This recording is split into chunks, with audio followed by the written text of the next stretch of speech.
and welcome from Bicolandia. This is a special episode of Juan Pilosopo podcast entitled One on the Road. So, right now we're at Reggie's mansion. Unfortunately, Double R, Rat Riot couldn't be here, so for now, it will just be me, Doc Titi, and my co-host. And of course, ang nag-iisang si Reggie Passion. Yay! Well, of course, very excited kami because this will be a very special show. A very special episode of our podcast. Pangatlo na to, di ba, Doc Titi? Yes, it's a series kasi. Dito po kami sa Bicolandia. Yan. In Polagi, specifically. Bakit special? Because we have two very special guests. Correct. Mabibigla po kayo, yung mga nakikinig sa atin, sa buong mundo. Ipakilala na ba natin? Okay. Sige. Okay. Ako magpapakilala sa kanya tapos ikaw dun sa isa. Okay, sige. The Executive Director of the Philippine Atheists and Agnostics Society, ang kaaya-aya, kaakit-akit na si Binibining Jovelyn Voices. Hey guys, good morning or good evening. Hello, Joe. Hi, Reggie. Hi, Tess. How are you guys doing? Yeah. So, ang ating, syempre, our second guest, I'm sure hindi nyo mahulaan kung sino. Pero, well, she's here to say hi to everyone. Our beloved chairwoman, Yes, diba? Miss Marisa Torres Langset. Wow!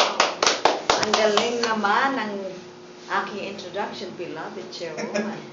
Thank you very much for your invitation, for me to guest in your lovely podcast. Talagang na ito kumbaga sa radio show, talagang serious na ito, no? Mataas ang ratings natin. May ratings? Labanan ng Top ratings. 10 na ng vlog dahil dito. Salamat po. Ayan. Thank you very much, Miss Marisa. Ngayon, pag-usapan natin, Tess, no? Yung experiences natin dito sa Bicolandia. Okay, so that is our topic for this mini podcast. Correct. So, since we've spent already like 2 days here in Bicol, so, kwentuhan lang tayo about our experience as atheists, no? So, we've been traveling as a group of atheists here for 2 days, and we want to share with you guys what we have experienced so far. So, tanungin natin ang ating mga panauhin ngayon. Miss Jo, ano masasabi mo sa Bicolandia? Well, Bicol is a very nice place. So far, I've had a very good time. And thank you for your hospitality, Reggie. Maraming salamat. Welcome. Sa mansion ni Reggie. You Reggie's have a mansion. fabulous home. And all I can say is I'm very grateful that you have accepted us with open arms. The food is fantastic. I think I gained like 20 pounds just eating all the Bicol Express. Express. Express 20 pounds. Bicol Express is a really good, Ano yun? really good food. I love it. And pinangan. But so far, yes, I've had a wonderful experience. And thank you. Thank you, Bicol. Yes. Well, there have been a lot of interesting things that happened. Hulaan ko, pwede ba? Sige, hulaan. Hulaan. Ang dami kong nakitang gwapong lalaki. Sa airport pa lang. Tama ba? Second kong hula. Oo. Ano? So, di ba maraming gwapo? Oo. May na-meet si Job. Meron ba? Sa ano? Nagwapo. Sightseeing boys. No, sa airport pa lang. Oo, di ba Dami meron? na. Wait, nalilinis ang usapan natin. Ano pa Oo. ulan? Gumagawa ng chismis si Mama Reggie. Well, ang Miss M, ang ating chairperson at ang ating chairwoman, di ba? Ano po ang masasabi ninyo? Kasi may mga kwento rin tayo mamaya eh. Actually, this is a dream come true for me. I've been wanting to see Mayon volcano. Finally, nakita ko na yung Kansawa ruins, Mayon volcano in different angles. Nakita ko. So, thank you very much, Reggie, for your hospitality. And for all the pictures We're all that we took. honored kami talaga na punta dito, makita yung lugar. Nakikita ko lang sa libro noon. Salamat po. Nandito na tayo. Yeah, actually kami din, we're first timers here. So, Masarap ang Bicol, hindi ba? Yun. yes, masarap ang Bicol. Lahat-lahat na ng aspeto dyan. Well, anyway, yung ano nga pala yung experiences natin dito, hindi ba? Yung Sa restaurant, Miss M, Sa di ba? restaurant, doon. You should tell us Ano po about ba yung it. experiences natin kanina? Yung dalawang waiters natin, pinabasa ko sa kanila yung t-shirt ni T-shirt ni Reggie, Reggie. I am an atheist, powered by logic And reason. So That was sabi ko- printed on front, printed, no? Right. So tinawag ko yung waiter, sabi ko, do you know what this means?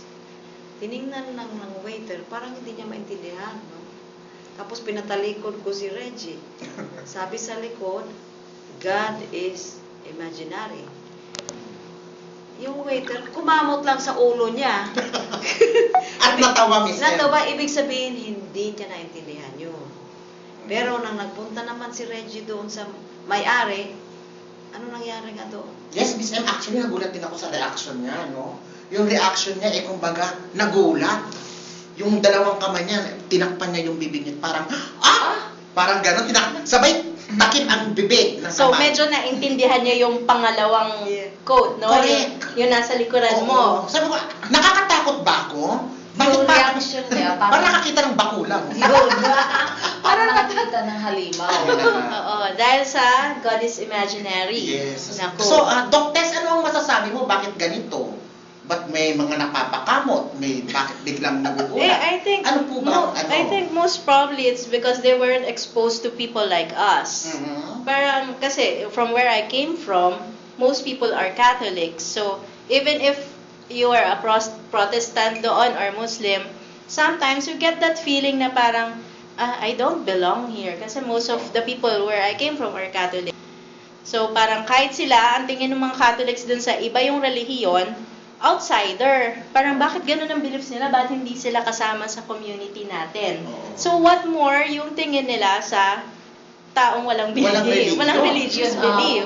If I may interject, this is what I noticed also in Bicol. The moment we touched down here, nung una kong nakita yung mga religious places yung mga chapel. Ang dami Ang doon. dami. Ang dami. So it's like, so people here are really religious. It doesn't matter kung ano religion mo, as long as you believe in a God, you're part of the Bicol society. I think this is the first time they have been really exposed to someone who openly is out as an atheist, walang belief.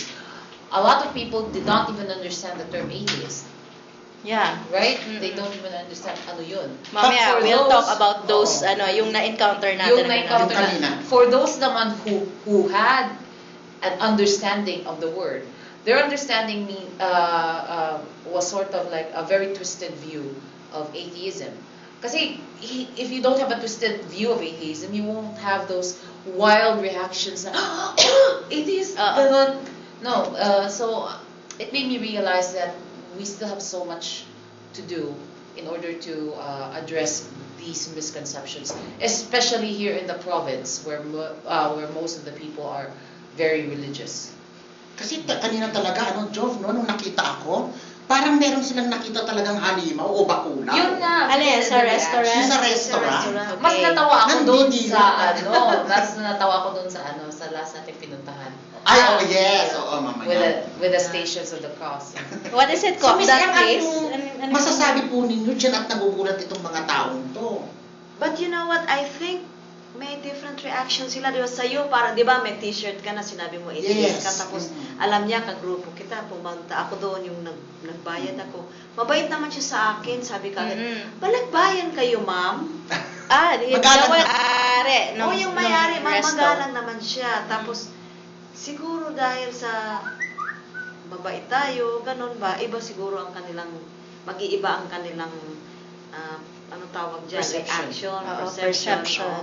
Yun lang kasi nabasa lang niya. Parang Yes. nabigla, siguro nabigla lang siya na, ba, may mga tao palang ganito na tutuhanang atheist. Yun lang. Just to be Ayun. clear to the listeners though, we didn't do anything different just to catch their attention. We were just eating lunch. We were eating lunch and Reggie just put on his favorite shirt, which turned out to be that shirt with a quote. But then people saw it, so they had these reactions. Pero we didn't do anything different. We didn't actively seek any attention to ourselves. Oo. We were enjoying the place. Yes. Honestly, Pumunta lang we have been tayo. enjoying it. Yeah, we were just Mag-lunch. chatting. Oo. Oo, Napakasarap eating ng lunch. pagkain. Oo. Yes. At Miss M, may tanong po ako, no? Dahil ganyan nga, hindi tayo alam o hindi nila ibig sabihin, hindi nila alam kung ano ang ibig sabihin ng atheism. Ano po ang nasa sa isip nung gawin o pagbabago sa ganitong, masasabi ba natin problema to, Doc? Parang problema. Yeah, it's actually a problem. Kasi it's a problem of misconception. So, Miss M, anong masasabi niyo dyan? Kasi, the best route to win people kasi para sa akin is to do good without God, yun lang. Tapos, ma-realize nila na, atheist pala sila. Diba? Tapos, mababait pala ito. Yun lang ang gusto ko sana mangyari. I think what could happen after that thing at the resto is, yung may-ari kasi since naka-encounter na siya ng atheists who are not violent, not rowdy, or what, she had a good impression, right? Right, mababait Oo, pa. so, ang laki pa ng binigay kong tip doon sa waiters. Lumaki ang mata nila, hindi sila makapaniwala. at the tip. Ngayon lang ito makakita na. Siguro nila yun, salary for one day, binigay ko. Laki. Malaki yun. Malaki yun. As a tip. As a tip. So, most probably, if ever they encounter people like us in the future, yun ang ma-recall nila. That we are good people, even if in their eyes or in their beliefs na wala tayong religious beliefs, we should be not good, but we are. That's the sad thing. Goodness is still equated with religiosity when both cases are not mutually exclusive. So, anong ibig mong sabihin, Jove, hindi, mabait ka lang dahil religyoso ka. So, mali ang statement na yan. Mali yan eh. Because time and time again, we have cases na nagpo-prove na kahit religyoso ka, you are capable of doing something evil and vile that is not human. So, ang ibig mong sabihin, hindi porke natatakot ka sa Diyos na pinaniniwalaan mo, mabait ka na at gagawa ka. Yun. Diba? Nakabutihan. Because if kasi ganito yan eh, kung takot lang sa Diyos ang nagpipigil sa'yo para hindi ka para hindi gumawa ng masama. Talagang masama ka. Masama ka talaga. Hindi naman tayo ganun. We just want to enjoy our lives, kakain ng maraming laing, pinangalan. Yes, laing. Yun lang naman, di ba? Bicol Express. Ay, oo nga pala. Correct. Miss M, Doc Tess, and Jove, kailangan natin pasalamatan yung mga patas members Yes, na punta dito. Unfortunately, hindi sila nakasama ngayon dahil of course, meron pa silang ibang gagawin. Medyo malayo pa yung uuwian. Sino ba yung Doc Tess? Yung ating mga kasamahan na patas Dito sa Bicol. Dito sa Bicol. We have a Bicol chapter of patas. So, sina Omar, si John, si Vanessa, yung isa pang John. Oo, tapos si Val. John, ano yung kukompletuhin natin, Si John Perez. And John Di Baptist. John Di Baptist. Tapos si Val Ifondo. Yun. And of Vanessa Orban. Yung Canadian na... Ganito yan. Si Orban, TKE. Yeah, Miss Vanessa Orban, TKE. So, yan. Si Mr. Homer. Yung lead comrade since Mr. 2011 pa yun. Mr. Homar Murillo. Mr. Homer Murillo. Sayang guys, you should have been here. Pero, next time sa sa Cebu. Tama. Kita-kita na lang. Cebu na lang kayo. Cebu. Okay. Meron pa tayo, di ba, may another experience ka, Reggie, dun sa, yung pinuntahan natin, Divine Mercy, what's the name of that place? The Kawa-Kawa something. Yeah, Kawa. Yeah. Kuwa-kuwa ba yan? Ikaw yung taga dito. It's a place in Bicol with the Stations of the Cross that you have to climb the hill. That was the first time that I've seen that place. I really do not know. I just heard the place from John Di Baptist. Okay. Pero meron na naman tayong istorya dyan. Oo nga. And kwento mo, Reggie, yung na-encounter mo dyan. Tapos, di ba, uminom tayo ng buko juice. Tapos, may nakita kang magandang, yung souvenir shop. Yes. Doon. Yes. Sino nakita mo? May nakita ka? Meron actually, it's a Carmelite monastery. Diba? So, merong madre. Ganun. Ngayon, yung shirt ko, syempre, suot-suot ko pa rin. Diba? Actually, mabait naman yung madre. Nung naghanap ako ng load, inano ako, di ba? Tinulungan ka. Tinulungan ako. Tapos sabi ko sa Miss, ang sabi ko, baka pwede tayo magpa-picture. Nagpa-picture naman siya. Oo. Tapos syempre, nakita niya ang aking t-shirt. Nagulat na naman. Ano ba? Very- Bakulaw? Very Bakulaw? controversial yung t-shirt mo, Reggie. Ayoko na isuot ang t-shirt na yan. No. But initially, she wasn't saying anything, right? She wasn't saying anything kasi yung mga ganyan sunod lang yan ng sunod. Remember ang obedience, di ba? Yan ang Oo. number one na dapat. How did she know yung pagiging atheist mo? Anong pangyari? Sinabi mo ba? Oo, kasi nung sinabi ko sa kanya, we are both at the opposite end. Tapos nakita niya yung t-shirt ko, di ba? Oo. So, atheist ka pala. So, she siguro sa knows. t-shirt, Oo, oo, she sa knows t-shirt the lang siguro, sa hindi po. Grupo po kami nandito. Grupo lang. Ay, ganun ba? Ayun. Okay. And then, what happened next is, Miss M, no? Yeah, Pumasok ka oo. sa souvenir shop. Pumasok ako Oo. doon. At siya pa rin yung madring yun, Miss Siya M. pa rin. Tapos tiningnan niya ako. Hindi pinansin yung beauty ko. Diyos mio, sabi ko, aba. Siguro kasi alam niya I came from that group. So Oo, maybe kasi we were, siguro. walking together noon Nung nagpe-picture tayo at the Last Supper. Yeah, ako din, nung I came right after Miss M, tapos pasok ako sa souvenir shop. Diba, typically, when you're in a shop, pagpasok mo, good afternoon, ma'am, ganyan. Ano pong kailangan nyo? Or parang pili po kayo. Oo, Tama. para bumili ka to encourage you to buy. Wala, dead ma siya sa akin. Ibig mong sabihin, naging matabang siya, yung madre. Matabang na sa Mindanao. Nanabang siya. Dahil sa t-shirt mo. Hindi dahil sa'yo, T-shirt. hindi dahil sa t-shirt Dahil mo. sa t-shirt mo, saying that you're an atheist. So, Jom, ano masasabi mo sa ugali ng madre? Ngayon, tatanungin kita. Well, inisnab ang beauty namin. Oo nga eh. I think she's also one of the people that have misconceptions about atheism. Nagulat lang siguro siya na we were able to go to that place na very religious, and then we didn't do anything, we just took pictures because honestly, it was a very beautiful place. Nagulat lang siguro siya na nagpakita tayo doon and we didn't spontaneously combust. Yung parang Nasa harapan naman tayo ni Jesus nasa Christ harapan noon. tayo ng Hindi niya isang napakamalaking statwa ni Walang Jesus kidlat na Christ. nangyari. Ano? Nagtaka siya siguro. Ang ganda-ganda pa ng weather. We were able to take pictures. Tapos wala nangyari sa akin. Sana pala bumili ako ng crucifix, and then I wore it. Siguro magtataka siya, ba't di ako nasunog? Yun. Isa din yun. Sana pala ginawa ko, no? Joking aside, yung mga reaction ng ganun Again, Kasi parang it would suggest, Jove, that this person is also a bicol, di ba? yes, they are. In a certain way. In a certain In a way. certain Oo. level. They may not admit that they are, but yung actions nila shows that they are. Because they were kasi bigla silang nag-iba yung ugali at Oo. yung treatment nila, knowing what you stand up for. You Yo. don't have any belief in a God. Tapos Correct. bigla, sa t-shirt mo lang yun. Hindi ka naman pumunta doon na, oh, I'm an atheist, wala akong paniniwala sa Diyos. Gano'n. Hindi naman tayo Hindi naggulo o hindi nag-iskandalo. naggulo. Walang skandalo. But then, after they found out that you were, tapos biglang nag-iba yung ugali nila despite you acting like a decent human being who Yes. just went inside that shop to buy something, that is bigotry. Ay! So, kaya rin pala kahit ng mga madre.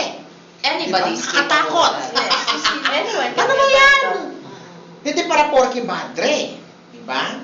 Yun. Mabait And na. most of the time, it's these religious people that have these very bigoted views. Kasi it's nandyan, inculcated yun sa utak nila Yeah. They may not realize it, but what they believe in is actually pushing them to that road. Right? Kasi para sa kanila, hindi ka naniniwala sa Diyos nila, uy, masama ka na. So, Yes. what can we do about this? Wala tayong magagawa. No. Para sa akin lang, I think we need to choose our battles, no? Kung hindi natin kaya, katulad yung madre, Wala we yan. cannot do anything. Especially, brainwash na yan sila eh. Kung Oo. baga sa ano, wala na yung pag-asa, di ba? I think Unless they themselves We'll ask the questions. or find it out We'll for try to themselves find na out. gano'n, o yung Well, ng Diyos. for now, all you need to do is just try to coexist. Yeah. Like, there's your space, here's mine. As long as we're not physically hurting each other, we're good. Ang But- tawag dyan, patas. Patas. Equal lang. Yeah. May tawag Yes. equal And tayo. coexistence. Now, all I'm saying though is, if there are any other atheists out there, especially in the Philippines, huwag kayong matakot lumabas. Especially in Bicol ngayon, di ba? You need to expose yourself to society and say, hey, atheist ako, pero hindi ako masama. Bakit mo kailangan lumabas? Kailangan mong lumabas is to prove to these people that what they believe in, Yung mga that misconceptions you are, yung mga nila. misconceptions nyo. How you live your life would address the very misconceptions that they hold. Yeah. So it pays to give a good impression. It pays to Absolutely. give. Oo, especially when you tell people that you're an atheist. So, para yung misconceptions nila is makorek yun. Yes. Oo. Kasi for now, only a very few people would immediately come out that they're atheists. I understand why. It's usually because you are being shunned by the society that you live in. Pero yun na nga eh. You need to put yourself out there. You need to make that sacrifice para ma-address yung mga misconceptions nila. Because if you would just stay in a closet, that you're atheist closet, you're also portraying this attitude na baka tunay yung sinasabi nila. Kasi kung Bakit mo pala itago? Kasi kung alam mo wala kang ginagawa, di mo kailangang itago. Tama. You can be free. You can live your life the way you want. But kung ikaw mismo, wala kang conviction sa sarili mo na, ay, hindi pala ako masamang tao, ay, hindi pala ako ganito. Wala kang conviction na ganun, itatago mo yung nature mo eh. So you would be living a double life, which is even harder if you compared to just being out there. At saka, Jov, Doc Tess, Miss M, ang sa akin lang, ang naobserbahan ko, yung mga atheists, wala yung, since wala tayong paniniwala sa mga Diyos o kung ano mang Supernatural Biblia o beings. kung ano man dyan, di ba? Hindi tayo pumapatay o nagpapasabog ng dalawang building. Because of kukuha atheism. ng eroplano at Oo. itatama sa dalawang building, Oo. di ba? Hindi tayo gumaganon. Tayo mga keyboard warriors nga lang daw tayo eh. Hindi ba? Puro internet Oo. lang daw tayo. Labasan at pagalingan lang talaga ng utak. No, well, the thing with atheists Parang is ganon. we don't Ng parang argument, oo. fight violently with other groups or with other people because of our atheism. We Yes. don't do that. Dahil wala naman tayo ipinaglalaban. Di ba? It's Na just- Diyos o kung... Oo. Specific lang yung form ng skepticism mo eh. Skeptic ka lang sa isang bagay na walang Diyos. Unless somebody out there can really prove na, hoy, tumigil ka. Ito yung ebidensya ko na may Diyos. Ito yung Diyos. Nasa harapan mo na. Or ito, matitest mo na kung anong godlike Oo. powers niya. I would immediately change my stand. I would believe Ako in din. a God. Ako din. Oo. But until you can prove na merong Diyos, I keep my my specific form of skepticism to myself. Oh. I Pero don't you know believe what? in God. My own point of view then, maski may Diyos siguro magpapakita sa akin, anong klaseng Diyos yun? Ay, alam Diba? Yeah. Oo, magandang Diyos ko naman. argumento. That's another Diba, different argument. bakit ganon? Ang daming pain and suffering, may poverty, maraming mga problema. Wala siyang power. Diba? Wala siyang... para sa akin, useless din siya kung nagpakita siya. Diba? Kasi the definition of a God that we have right now, especially sa Philippine setting, yung God natin is all powerful, all loving, all wise, all knowing. But if you would look at other cultures, yung God kasi some cultures have a belief in a God that is not all wise or all knowing. Look at the Greek and the Roman mythologies, or even Japanese mythologies. Yung mga Diyos nila, they have human traits and human characteristics, and they're not all knowing, all powerful, or all whatever. Pero sa Pinoy concept kasi, we have this omniscient, omnipresent God. So talagang, ano ba talaga ang Diyos para sa? Now, if you are going to bring an evidence to prove that there is that all-knowing, all-loving, all whatever God, that would be hard. But kung meron ka namang ebidensya na, may Diyos nga, pero it turned out na yung Diyos ay parang si Thor, na specific yung powers niya, Ganon din kagwapo. sana, no? na may specific power siya, I would believe that, the Thor, the God exists. But it doesn't always necessarily follow na kailangan ko nang i-worship si Thor. Oo. Tama. Diba? Diba? Tama yun. Tsaka hindi tayo nagbubuhat ng silya dito, noon nagyayabang. Pero wala pa akong narinig na atheist na pumatay ng tao dahil sa paniniwala niya. Hindi dahil sa walang paniwala. Oo. Di ba? Katulad ng yun na, yung sinasabi ko kanina, yung sa 911, at marami pang mga kaso na talagang ang pinanggagalingan o pinag-uugatan nung ay reliyon. ng gera ay reliyon. Yung latest, yung Boston bombing. O yung Boston bombing, di ba? naman. Muslim ata yun eh. Oo, Muslim. Ganyan. So, ayan. Yun lang po. Well, Kaya hindi, although that is still a controversy, no? Yung Oo. sa yung Boston bombing. hindi kailangan Well, tayong katakutan ng tao. Yeah. So, probably another topic for another podcast. So, Oo.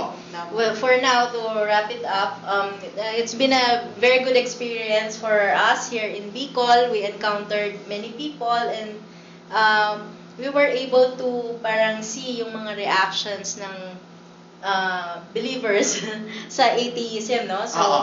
varying reactions. Yung iba na blankong expression, Oo. yung iba naman parang slow realization. Correct. So, Kakamot ang ulo. oo.